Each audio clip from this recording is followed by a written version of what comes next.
Mesdames, Messieurs, bonsoir et bienvenue sur Ziana TV, la chaîne de la diaspora. Vous suivez Question d'actu aujourd'hui, toujours au cœur de cette actualité congolaise. Cette fois-ci, dans ce premier panel, nous resterons ici à Paris pour comprendre le sens de l'engagement de la diaspora. On dit que la diaspora congolaise est très politisée, très engagée et pourtant les résultats tardent à arriver. Comment se fait-il qu'une diaspora soit-elle aussi engagée dans les affaires politiques alors que dans d'autres domaines, on la voit de moins en moins, que ce soit dans l'économie, un peu dans la culture, et pourtant il faut aujourd'hui qu'on détermine l'engagement de la diaspora congolaise, d'autant plus qu'on constate que son action au pays reste efficace pour certains, mais sinon minimisée par d'autres. Pourquoi la diaspora congolaise est-elle aussi politisée? Alors pour parler d'engagement, mesdames, messieurs, deux invités, monsieur Antoine Page Kiwoulou, président de l'équipe Panza. Antoine Page, bonsoir. Bonsoir, Sire. Et à ses côtés, donc, monsieur Siyayos Living, donc, qui est bien sûr congolais, même si son nom ne l'indique pas, qui est dans l'histoire congolaise et de la diaspora, le premier gréviste de la faim, puisque vous avez vu des images sur Internet où on le voyait en fait du côté de Paris, c'était à Saint-Philippe du Roule, voilà, Saint-Philippe du Roule. Donc devant cette église où monsieur protestait à sa manière par rapport à la situation congolaise, se mettant quasiment en danger sur le plan sanitaire puisqu'il ne s'alimentait plus durant quelques jours. On comprendra avec lui le sens de cet engagement et enfin, à mes côtés donc Bédel Baouna avec lequel on va gérer cette affaire pour vous aujourd'hui. Bédel Baouna, bonsoir. Bonsoir Simakoso. Alors monsieur Siyayos, avant qu'on revienne vers vous rapidement déjà, Siyayos Living, certains se posent des questions. Est-ce vous peut-être un noble anglais ou êtes-vous descendu de ces contrées lointaines pour le Congo? Non, je suis tout simplement congolais, né à Pointe-Noire, à l'hôpital Assissé, donc à Adolphe Alors là, ça rassure déjà, c'est très rassurant.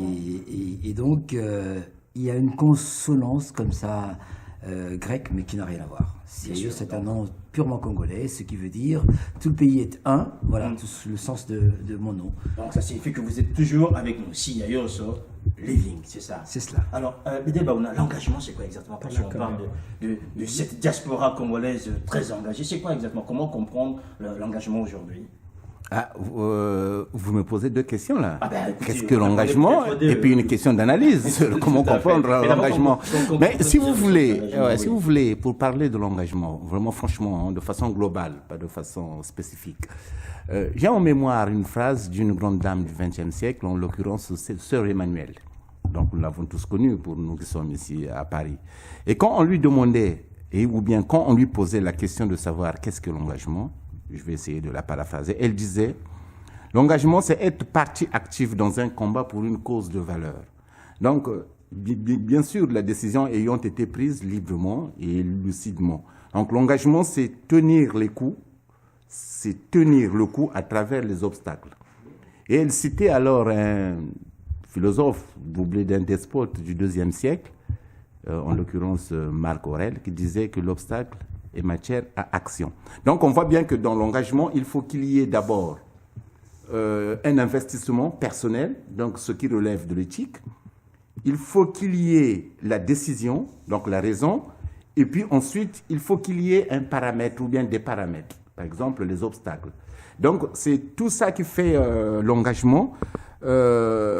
Et quand on s'engage, en fait, on s'engage face aux problèmes donc de notre temps, et je crois qu'il n'y a rien qui ne soit plus passionnant que de participer à une marche, n'est-ce pas, en cordée vers un but. Alors, par rapport à cette définition... J'ai tenté, peut-être pas une définition, une tentative d'explication Antoine Page, je pense que vous retrouvez l'engagement par rapport aux différents mots utilisés par Bédel Baouna pour nous aider à comprendre le sens de l'engagement. Antoine Page, aujourd'hui vous vous êtes engagé en tant que politique dans Team Poisa, donc qui est une association politique aujourd'hui, présente dans une action, puisque Bédel parlait d'action aussi, dans une action quasiment spectaculaire en fait, ici très sur active, la place, ouais. Voilà, très active sur la place parisienne. Déjà, comment portez-vous aujourd'hui, vous, ce combat-là, en fait, cet engagement qui est le vôtre? Bien, Bédel a bien expliqué ce que c'est que l'engagement. Bien entendu, on peut encore fouiller plus profondément, y rajouter des choses. Mais quand il dit éthique, il évoque l'éthique, il évoque le volontarisme. c'est comme s'il il avait lu les documents de Kimpanza.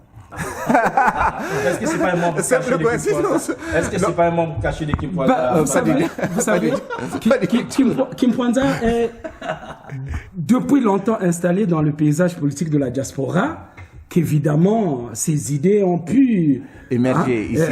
Voilà, ici et là. Et s'aimer. Voilà, s'aimer.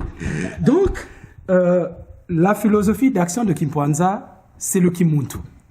Et le Kimuntu, nous le définissons comme l'éthique de la responsabilité.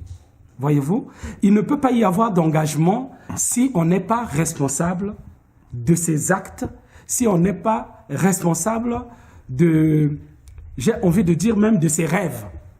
Voyez-vous. Et il y a aussi le volontarisme. Et ça rejoint Kimpanza. Parce que les militants de Kimpanza sont appelés des engagés volontaires. Vous vous rendez compte? À Kimpanza, on ne vient pas sous contrainte. À Kimpanza, on vient après avoir mûri une réflexion sur son être social, pas individuellement, de façon collective, et on se décide à s'engager afin d'apporter des correctifs, des solutions viables pour l'ensemble de la société. Et donc, nous, à Kimpanza, on s'appelle des engagés volontaires. Alors, par rapport à cet engagement CIO's Living, je vais vous présenter tout à l'heure comme étant le premier gréviste de la faim. Donc, ce n'est pas surprenant que vous soyez membre, en fait, de Kimpanza, puisque Antoine Page parlait de cet engagement volontaire, en fait, des engagés volontaires que vous êtes. Rapidement, déjà, vous, qu'est-ce qui fait qu'en sorte, un jour, vous vous réveillez, vous dites, tiens, la situation au Congo est tellement catastrophique que moi, je vais me mettre en danger pour ce pays-là. Alors, donc toujours en me présentant, le président de Kimpanza venait de rajouter au fait que j'étais membre de Kimpanza, que j'en étais un membre fondateur. Un cofondateur, très bien. Donc cette philosophie, vous la connaissez déjà? Oui, cette philosophie, c'est celle, comme il le disait si bien, de l'engagement. Mais j'avais deux, trois choses à rajouter. Allez-y. Tout ce qui a été très, très bien dit. L'engagement, pensais-je, suppose de celui qui s'y adonne une mûre et profonde réflexion quant à celui-ci, quant à l'engagement. L'engagement requiert de la conviction, ce qui affermit tout ce qui en découle. Il doit être mu par une volonté irrépressible. Ceci pour dire que l'engagement est profond en celui qui le réalise. Il ne peut pas dépendre de qui que ce soit d'extérieur à lui. C'est une maturation qui se fait en l'homme et qui, après librement avoir choisi tel ou tel engagement, parce qu'il y a plusieurs engagements, de s'y adonner, mais vraiment la volonté chevillée au corps, parce que si on me dit que telle ou telle personne a été corrompue par rapport à tel engagement qu'il avait, je dis que l'engagement n'était pas profond et sincère. Parce que quand on s'y adonne vraiment, on va jusqu'au bout de celui-ci. Ce qui a fondé donc cette démarche-là, c'est se réveillant un matin, j'apprenais donc la réélection, la promulgation des résultats, des résultats de Sassou Nguesso, qui se passait officielle, disons-le comme ça, voilà, officielle. Alors je me dis, mais on peut être gonflé vraiment. Il faut être gonflé à ce point-là, de savoir que les autres à qui je m'adresse savent bien qu'est-ce que j'ai eu comme résultat dans les urnes. Et donc, je vais droit à la radio dire que, bon, voilà, c'est un tel qui a gagné. Et donc, abasourdi par cela, je me suis dit, il me faut une réaction. Et donc, je suis resté en une sorte de léthargie comme ça. Et au bout de 24 heures, m'est arrivé, donc, rien que cela, quoi. Je vais arrêter de m'alimenter, et donc j'ai tout de suite fait part au président Kiboulou, qui m'a donc dit C'est un truc trop grave pour que je te croie là d'emblée. Alors je te laisse un petit peu... Le temps de la réflexion. Oui. Et donc, d'ici demain, tu me rediras si jamais... Tu as changé d'avis. Ouais, voilà. Parce que c'est quand même assez... je pourrais te soutenir, mais je voudrais que tu sois sûr de ce que tu dis. Et donc, au bout de 24 heures suivantes, je lui dis que non... Même quand tu m'as demandé de bien y réfléchir, j'y avais réfléchi et c'est voilà, il faut que ça se fasse. Et donc, d'aucuns ont dit que c'était un coup d'épée dans l'eau, mais je crois que pour que nous ayons la mer ou l'océan, il faut des petites gouttes et ainsi de suite. Tout cela concourt à faire cette grande eau. Voilà. Antoine Page, je voulais compléter rapidement puisque... Oui, pas sur la grève de la faim, peut-être je pourrais... voilà, sur la définition hein, de l'engagement, même on a évoqué qu'il y a plusieurs formes d'engagement. Tout à fait. Et évidemment, quand on parle d'engagement, nous avons à l'esprit Stéphane Hessel qui a permis hein, ce grand mouvement d'indignation générale repris par... les différentes jeunesses européennes hein, de l'Espagne au Portugal et aujourd'hui c'est nuit debout sur la place de la République. Donc l'engagement chez moi, l'engagement à Kimpuanza est vécu comme un sacerdoce, hein, c'est-à-dire c'est des sacrifices librement consentis pour se mettre au service de la défense de ses valeurs, de ses convictions. L'engagement peut être aussi du militantisme. Hein, au service d'une cause, au service d'une organisation. L'engagement peut être dans l'humanitaire, l'engagement peut être dans un mouvement associatif, dans l'Église. Tout à fait. L'engagement, c'est aussi vous, les médias. Vous voyez, la naissance de Ziana TV dans le paysage audiovisuel de la diaspora congolaise, c'est parce qu'il y avait des problèmes et il fallait chercher des solutions et entre autres, créer un espace d'expression hein, où les gens peuvent venir ici voilà. Et parler librement. Alors, ce qui est important, Antoine Page, je veux vous relancer, vous, Bédé Baouna. Alors, ce qui est important aujourd'hui, dans les termes utilisés par les uns et les autres, il y a deux qui m'ont profondément marqué, mais je voudrais que vous fassiez un lien avec la diaspora. C'est un engagement d'abord qui doit être sincère, la sincérité d'engagement, et avec une certaine profondeur. Vous l'entendez comment, vous, quand vous analysez aujourd'hui cette diaspora congolaise qui bouge, qui dame le pavé parisien et qui essaie de se faire entendre à travers le monde? Non, je crois que dès l'instant où quelqu'un part de chez lui, se déplace, va par exemple à la place de la République, je crois qu'il y a déjà désintéressement, c'est parce qu'il pense à l'autre. Et comme j'ai cité tout à l'heure dans mon propos liminaire, Sœur Emmanuel, qui contredisait Jean-Paul Sartre, puisqu'on a cité les philosophes déjà, on est déjà dans le monde de la philosophie. Parce que pour Jean-Paul Sartre, l'enfer, c'est l'autre. Mais Sœur Emmanuel prenait le contre-pied de cette assertion en disant que non, l'enfer, ce n'est pas l'autre. L'enfer, l'autre, c'est le paradis pour peu qu'il y ait d'amour. Donc, pour s'engager, il faut qu'il y ait aussi l'autre. On s'engage. Oui. Par exemple, moi, quand je m'engage auprès de ma compagne, bien de ma femme, c'est aussi un engagement, mais un engagement en tant que promesse. Je ne réalise pas, je ne pose pas encore un acte fondamental. Mais l'engagement politique est différent. Donc, quand quelqu'un se déplace, par exemple, il va manifester, je crois que là, il y a de la profondeur, doublée d'une sincérité, insoupçonnée. Jeudi, j'étais à la conférence de presse de Benoît Koukébéné. Effectivement, l'un des points marquants de cette conférence de presse, à Paris Opéra, c'était de pointer du doigt, comment dirais-je, le manque de structure de la diaspora congolaise et par prolongement de la société civile congolaise. Et Koukébéné d'établir un parallèle avec la société burkinabé. Si vous vous rappelez bien l'historique du départ de Blaise Compaoré, ce ne sont pas les hommes politiques qui ont chassé Compaoré, mais c'est le peuple qui a chassé Compaoré et les hommes politiques se sont saisis, seulement ils se sont mis devant, sont allés marcher et là, Blaise Compaoré a plié. Ce n'est pas exactement le cas de la société civile congolaise et c'est là où justement les questions que l'on pourrait se poser sont légitimes. Est-ce que cette société civile est-elle vraiment engagée ? Est-ce que cette société civile est-elle profonde ? Est-ce que cette société civile est-elle structurée?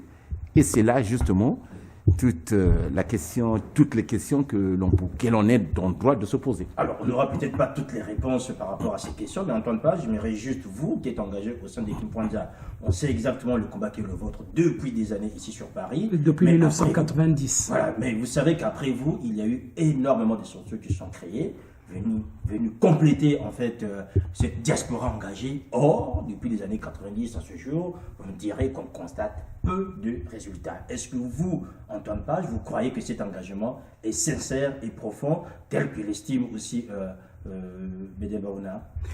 Oui, bien entendu. Moi, je me satisfais de la floraison des associations quelque peu politiques sur la place de Paris, pour ne citer que Paris. Parce que, voyez-vous, pendant longtemps, lors des réunions politiques, je disais à tous ceux qui portaient la critique sur les structures existantes, je disais, engagez-vous. Si vous pensez qu'aucune structure sur la place ne représente vos valeurs, créez-en une et animez-la. Tout le temps, c'était cela mon discours. L'essentiel est que vous militiez, que vous vous engagez. Maintenant, un jour, j'appelais cela comme des feux allumés ici et là. Et un jour, nous rassemblerons tous ces feux-là pour faire un grand brasier afin d'incendier la dictature de Mpila. Et je me rappelle, en 2009, le cercle de la rupture est né en 2009. Voyez-vous? Et entre le cercle de la rupture que je prends comme repère de ce renouveau de l'engagement dans le milieu des jeunes Congolais parisiens, du cercle de la rupture en 2009, on arrivera à Oris, je crois, 2015. Voyez-vous? Et quand on prend donc cette durée, cette trame, ces deux repères, mais il y a plein de mouvements.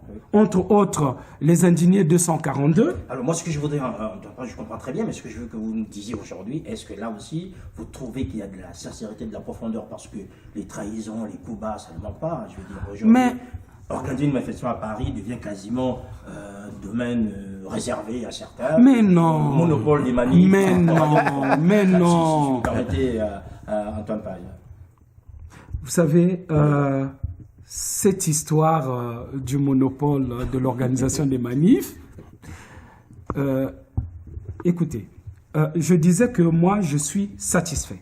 D'accord. Je suis satisfait de l'existence d'une structure comme Oris, oui, qui se place dans la défense.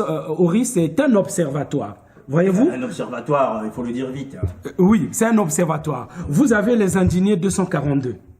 Depuis longtemps, nous n'avons plus eu sur la place de Paris une réunion rassemblant la majorité des forces vives, la majorité des personnalités politiques de la place de Paris. Or, mon cher Sire, hier, nous avons tenu une réunion à l'initiative des indignés 242 et nous étions près de 200 personnes dans la salle.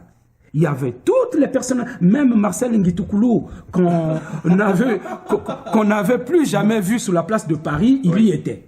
Voyez-vous? Tony Moudilou y était ou pas? Tony Moudilou, lui, il est à Paris. Et vous savez la trahison. Moi, je ne me suis pas engagé en politique dans la défense de mes compatriotes pour m'arrêter sur les trahisons des uns et des autres. Non, la trahison est aussi vieille qu'est, excusez-moi le terme, qu'est la prostitution dans le domaine des métiers. Jésus a bien été trahi, voyez-vous. Donc, lui, il a parlé d'un engagement marital. Bon, je ne le souhaite pas. Mais même dans un engagement marital, il peut y avoir des trahisons. Oui. Voyez-vous? Donc, la trahison, elle est là. Antoine.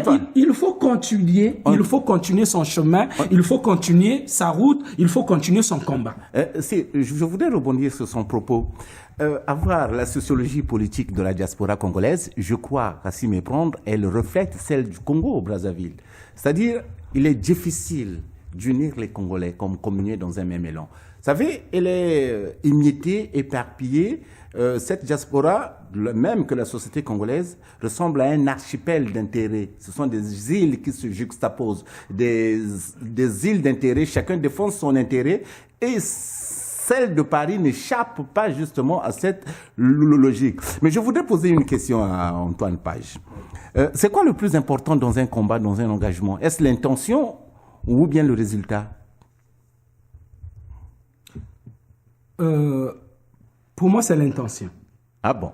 Parce qu'il ne peut pas y avoir de résultat s'il n'y a pas au départ l'intention. Et que dirait... Si on ne s'engage pas, on n'aboutira à rien. Donc, vous savez, c'est depuis 1990, théoriquement, que je milite au sein de Kimpwanza. Mais j'ai envie de dire, toute ma vie est une vie militante. Je suis toujours en train de poursuivre cette arlésienne qu'est il y a 25 le ans, vivre ensemble d'un Congo de 342 000 km². Je suis toujours là, je cours toujours derrière. Il y a 25 ans, nous étions dans une conférence, je crois, animée par le défunt Jean-Blaise Kololo. Tu étais là, j'étais là, en 1991 ou 92 ou 90, voire même. Je crois que vos questions étaient pertinentes. Mais est-ce que nous ne pensons pas, ou bien les Congolais visiblement engagés, ne pensent-ils pas qu'il faille unir leurs efforts, essayer d'être, comment dirais-je, unis, une seule structure ou deux suffiront pour être beaucoup plus efficace, non? Je vais vous répondre. Connaissez-vous un pays? Rapidement, oui. Connaissez-vous un pays dans le monde qui se bat, où les populations se battent contre quelque chose et tous parlent d'une même voix, tous sont dans une même structure? Mais c'est ça. Non. Mais dans un combat, vous avez dit, efficace. Bédel, vous avez dit que nous ne sommes que la représentation sociologique des Congolais qui sont au pays. Autant au Congo, il y a plusieurs associations, il y a plusieurs églises, il y a plusieurs foyers maritaux. Autant aussi à Paris, dans la diaspora, il y a plusieurs structures, il y a plusieurs façons, plusieurs visions politiques de voir le pays. Mais le combat reste le même. Le combat, c'est celui de la libération du Congo. Voilà, et donc, nous menons des actions communes. On a bien compris, dans la diversité. On a bien compris, Antoine Page. Alors, CIOS Living, ce qui est important, vous avez bien compris que Antoine Page et Bédel parlent peut-être pas d'une même voix, mais moi, je voudrais vous entendre, déjà, puisque Bédel Baouna évoquait un archipel d'intérêts dans l'engagement aujourd'hui. Vous, en faisant cette grève de la faim, quel était votre intérêt? Et l'un et l'autre répondre un petit peu à cela et puis parler de cet engagement plus ou moins personnel. Mais en fait, il n'est pas personnel, il est commun à tous les Congolais. Je n'ai pas pensé à aucune minute que ce serait quelque chose que j'engagerais pour moi. Non, c'est pour le peuple congolais. Ça m'oblige quand même à dire et à réfléchir cette...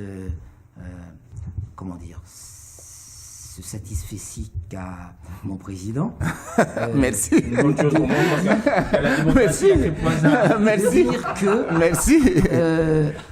Cette diaspora est beaucoup minée par les ambitions personnelles, des petites ambitions personnelles qui n'ont pas d'intérêt. De toutes les façons, personne n'ira nulle part tant qu'on n'aura pas fait ce grand combat commun. Exactement. Et quand les Congolais auront compris cela, je crois qu'on gagnera un grand pas. Pourquoi? Parce que il n'y a que des petits chefs, remarquai-je, que des petits chefs. Et il y a peu d'humilité. Et qu'est-ce qu'on va proposer à ce peuple si jamais on va comme ça, dans cette façon d'y aller? Souvent, je répondais à un militant de Kimpwanza quand me disait-il les oppositions se battent. Je dis non. En Afrique, les oppositions ne sont pas là parce qu'ils voudraient un État démocratique. Ils pensent juste que le tyran qui est aux affaires n'est pas légitime et que ce serait plutôt lui qui serait légitime. Nous l'avons vu, ça a été vérifié. Comment vous pouvez imaginer que ce grand avocat, ce grand démocrate, pensions-nous à l'époque, qu'est l'ancien président du Sénégal, Abdoulaye Wade, Wade, qui était incarcéré même sous Senghor, soit devenu pire que tous les autres avant lui. Ça montre bien l'état d'esprit. C'est pas qu'on veut de la démocratie pour les gens, on veut plutôt, nous, être à la place du tyran. Et vous remarquerez, cher Cyr, si vous me le permettez, ce sera peut-être mon dernier propos, ou bien mon avant. J'ai eu jeudi aussi le débat sur la stratégie qu'a eu l'opposition à 5 candidats. Cette stratégie qui consistait à priver Sassou des voix dans les régions du Niari, le Koumou, il fallait tout ça. Mais, en fait, de façon paradoxale, on légitimait les candidats. Et le candidat à la proclamation de résultats, chaque candidat a le droit de s'exprimer puisqu'il a été candidat. Or que si on avait laissé, donc a fortiori, cette stratégie était calamiteuse. Parce que si on avait laissé, si le Congolais avait eu la culture de s'aplatir ou bien de s'abaisser ou de s'effacer, de laisser quelqu'un d'autre, je crois que les autres candidats, les Kolela et les Tati Mabiala, n'auraient pas fait faux bon à l'opposition. Alors, Antoine Page, aujourd'hui, votre engagement, on l'a bien compris, hein, vous avez un satisfecit par rapport à cette floraison. Un environnement peuplé d'associations et d'intérêts parfois individuels, mais bon, enfin, qui sont maquillés plus ou moins. Ce que je voudrais comprendre, vous, aujourd'hui, personnellement, vous ne vous êtes pas engagé pendant l'élection, en fait. Vous n'avez pris ni fait ni cause, ni pour Mokoko, qui était le chouchou de tous. Je comprendrai pour les autres, peut-être pas, mais pour Mokoko, on n'a pas très bien compris. Qu'est-ce qui s'est passé exactement? Est-ce que vous êtes un déçu de cette politique, ou bien Mokoko, pour vous, c'est pas Moïse, il a peut-être autre chose que Moïse, en fait? Vous avez raison, pour moi, Mokoko, c'est pas Moïse. Hein, vous savez, en 1990, j'étais étudiant. Lorsque nous avons créé Kimpwanza, j'étais étudiant.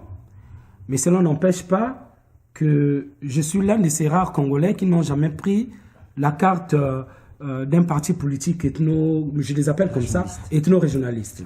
Hein? L'UPADS, le MCDD, tout ça, dans la volonté de conduire le Congo sur la voie du pluralisme politique, des Congolais ont cru qu'il fallait prendre carte dans le parti dirigé par quelqu'un de son terroir ou de son ethnie. J'ai jamais bu de cette eau-là. Et ce qui fait que, en 1997, le général Mokoko voulait participer à l'élection présidentielle. Après avoir publié son livre sur le temps du devoir, j'étais étudiant, je le souligne, au niveau de Kimpwanza, nous l'avons approché pour voir comment on pouvait l'accompagner dans sa candidature. Et je me rappelle avoir même rédigé un document de stratégie politique pour mieux le placer sur la scène politique congolaise. Mais nous étions en 1997. Entre 1997 et aujourd'hui, beaucoup d'eau est passée sous le pont. Le général Mokoko d'alors, pour moi, ce n'est plus la même personne. La situation a changé. Donc, lorsqu'il a fait intrusion sur la scène politique, sur le champ électoral, voilà, c'est même pas sur la scène politique, je disais sur le champ électoral, parce qu'il est venu se positionner comme candidat à l'élection. Nous, déjà, à Kimpwanza, on était contre la participation à cette élection. Mais c'est la venue du général Mokoko qui nous a amenés à soutenir maintenant ces différents candidats. Mais nous les avons soutenus que dans la stratégie, dans le fait que l'élection ne devait être qu'un prétexte. Pour le général Sassou Nguesso, l'élection était un prétexte pour conserver le pouvoir. Le général Sassou Nguesso n'attendait pas que les urnes parlent de façon sincère afin qu'il soit reconduit à la tête du pays. Non. Il a utilisé l'élection pour tromper son monde, pour tromper l'opinion nationale et internationale que j'ai été reconduit à la tête du pays. Et nous, de notre côté, nous avons pensé qu'on pouvait saisir cette élection-là comme alibi, comme prétexte pour mettre en place notre révolution, pour réaliser notre révolution. Hélas, ces candidats sont partis. Aujourd'hui, je peux dire que nous nous sommes réveillés avec la langue de bois. Et Bédel, je voudrais rebondir là-dessus, ce qu'a dit Bédel. Leur stratégie de coller le candidat dans chaque région. Mais elle ne pouvait pas payer. Parce que nous, à notre sens, à Kimpwanza, on pensait qu'il aurait été plus judicieux pour les différents candidats de l'opposition de se remettre en cause à un moment donné, de se retirer et de dire nous soutenons un seul candidat. Par exemple, le général Jean-Marie Michel Moukoko. Et à ce moment-là, Parfait Kolela, Tsati Mabiala, Claudine Mounari, Okombi Salissa auraient été les porte-voix du général Moukoko dans chacun de leurs fiefs électoraux. Et in fine, à la fin, le général Moukoko, le camp des progressistes auquel j'appartiens, aurait pu déclarer sa victoire face à Sassou Nguesso. Et on aurait pu prendre la rue pour dire c'est nous qui avons gagné avec les 80% des suffrages qui ont été, je sais pas moi, épluchés. Épluchés. Voyez-vous, à la fin, il n'y aurait eu que un des nôtres. Sorti vainqueur. On va pas refaire le monde. Hein. On va pas refaire le monde. Mais oui, mais le blâme, il faut qu'on le fasse. Parce que nous ne sommes pas des suivistes, nous ne sommes pas des accompagnateurs. Et nous avons toujours dit, l'IDC Focade, c'est bien. Mais Tozalaï Kenge Lokolaniao, Sire, rappelle-toi bien, c'est sur ce plateau. Le 2 octobre, que je prenais les Congolais à témoin vis-à-vis du mot d'ordre de la désobéissance civile. On a attendu longtemps pour avoir ce mot d'ordre de la désobéissance civile. Et de quelle manière nous l'avons eu? Nous l'avons eu de telle manière qu'on a cadardé nos jeunes frères. Eh bien, pour la désobéissance civile du 20 octobre, Kim Pwanza n'avait pas donné un mot d'ordre à ces jeunes qui sont au pays. Parce que nous avions su déjà que c'était pipé. C'était pipé. De la même manière, cette opposition qui est au pays agit comme des petits amateurs. Nulle part au monde, on a vu une ville morte lancée comme ça de façon isolée. On déclare ville morte le lundi et le mardi, les gens peuvent repartir au travail. Mais un régime dictatorial ne peut pas se sentir bousculé par une journée de ville morte. Après, la vie continue. Et lorsqu'ils répondissent en disant oui, oui, oui, nous sommes encerclés, patati patata, les populations, les forces vives continuent les villes mortes. Qui c'est qui va vous écouter? Non. Pour moi, c'est très petit, leur façon de faire. Serious Living, par rapport à cet engagement déjà, vous vous êtes engagé aujourd'hui, les résultats, ça suit toujours là. Il a prêté serment, il a encore 5 ans, peut-être 5 ans, et encore 5 ans, il a au moins 15 ans. Et vous, comment vous situez-vous aujourd'hui par rapport à l'engagement qui est le vôtre et ce combat que vous vouliez mener, dont on voit que les résultats tardent à venir? Je pense très sincèrement que la victoire ne dépendra pas de moi, ni de qui que ce soit d'autre. Je parle des responsables politiques. Tout à fait. Je crois que notre travail, c'est d'expliquer au peuple qu'il est le seul dépositaire du pouvoir. Le pouvoir appartient au souverain. Le souverain, c'est le peuple. Et donc, il faut que le peuple comprenne que il n'a pas d'autre choix que d'exiger qu'on lui rétrocède son pouvoir. Et, diable, est-ce qu'il est meilleur de mourir aux portes de l'hôpital général à Brazzaville parce qu'on n'a pas 5000 francs pour se faire soigner, ou est-ce mieux de mourir d'une balle qui, après coup, nous permette de changer radicalement la vie de notre pays? Il faut que nos concitoyens y réfléchissent, prennent la dimension de la responsabilité de chacun d'entre nous.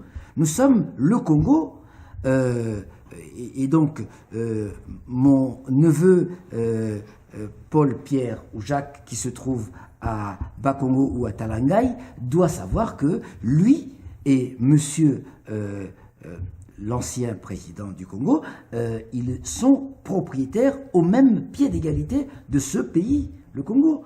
Et donc, ils sont en droit d'exiger ce qu'ils veulent pour ce pays. Et cette chimère qui voudrait que certains dirigeants, j'ai beaucoup entendu parler de Moukoko, le général, il ferait quoi, Moukoko? Il deviendrait une armée? Non, Moukoko serait fort de ses concitoyens qui seraient derrière lui parce que voulant leur liberté, leur libération.